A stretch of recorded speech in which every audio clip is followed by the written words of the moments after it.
8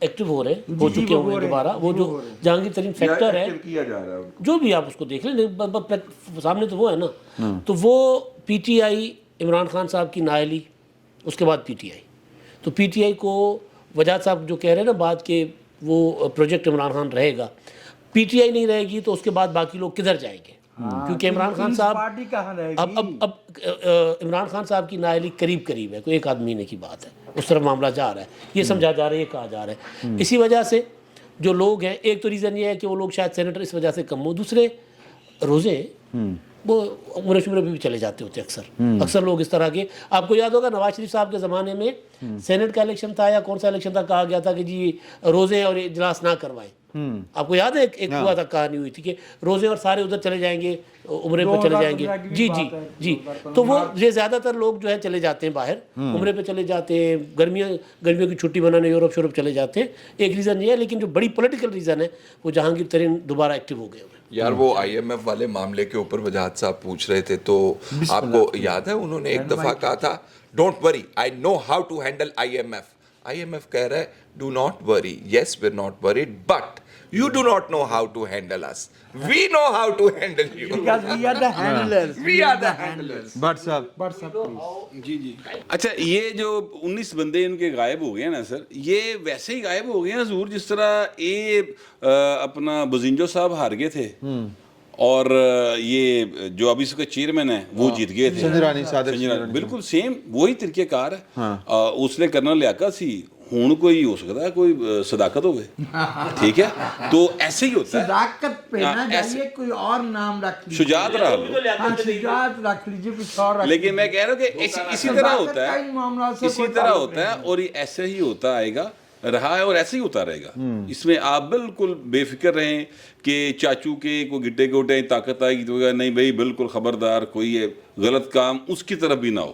اچھا اسی ایک اور پولیٹیکل کویسچن میں کر لوں, پھر آپ اس کا دونوں کا ساتھ جواب دے دیجیے گا. یہ صدر صاحب جو ہیں وہ سائن کر دیں گے؟ نہیں, پورا گند پان کے ادھی وجہ سر 30 دن کے لیے 30 دن کے لیے روک لیں. دیکھیں میں آپ سے ٹوٹل 14, اچھا وہ 30 دن ٹوٹل بن جاتے ہیں نا, ایک دفعہ روک سکتے ہیں کہ 2 دفعہ روک سکتے ہیں؟ ایک دفعہ روک سکتے ہیں, ٹوٹل 25 دن کے لیے یار, ٹوٹل کے لیے پیسے ٹوٹل 25 دن کے لیے کیلکل پاس کر دینے, ٹھیک ہے, لیکن ایک دفعہ 15 دن کے لیے روک سکتے ہیں, ایک دفعہ 10 دن کے لیے, 11ویں دن آٹومیٹکلی ہو جائے گا. اچھا ویسے مینو تو لگتا ہے کہ پی ٹی آئی بھی یہ خوش ہونی, کل کلاں کو پی ٹی آئی کی بھی حکومت آ سکتی خان صاحب کی. یہ جو ایگزیکٹو ہے اس کو جس طرح ہمارے چیف صاحب بیان جو ہیں 184(3) تھلے وہ چلنے نہیں دیتے. اچھا نہیں, میں آپ سے عرض کروں, دیکھیں میں عارف پی ٹی آئی کیا واپس آنا, آپ جب یہ بات کہتے ہیں تو کبھی کبھی مجھے اس پہ مسکراہٹ, نہیں کوئی پتہ نہیں سر, سیاست ہے, سیاست میں تو کسی چیز کا پتہ نہیں. سیاست تو بہت اور بات ہے, پاکستان ہے بھائی, یہ پاکستان ہے, یہاں پہ کچھ بھی ہو سکتا ہے. ہاں یہ آئی ایم ایف آپ کے ساتھ معاہدہ نہیں کر رہی نا, تو وہ جو مانگ رہی تجھے دے نہیں سکتے. ہاں اس کے ریورس میں جو امریکہ مانگ رہا ہے آپ سے, بلکہ امریکہ چھوڑو, جو یو اے ای مانگ رہا ہے, جو قطر مانگ رہا ہے, جو سعودیہ مانگ رہا ہے, آپ نہیں دے سکتے. 3 ایئرپورٹ تو دے دیے ہیں.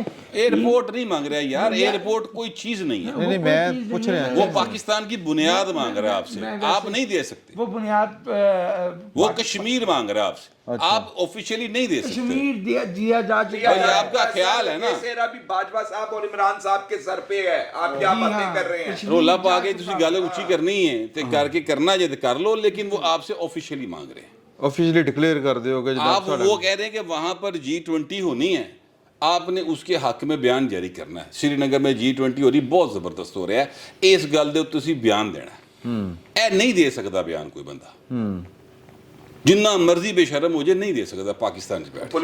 پرابلم یہ ہے, پولیٹیکل ڈیتھ اپنی تھان تے یار تہاڈی ایگزسٹنس مک جاندی, کیونکہ آپ نے ہمیں وہ چیز دکھائی ہوئی ہے, وہ بیچی ہوئی ہے, جو سچ تھی یا جھوٹ تھی ہمیں نہیں پتا, لیکن لوگوں نے اس پر یقین کر لیا.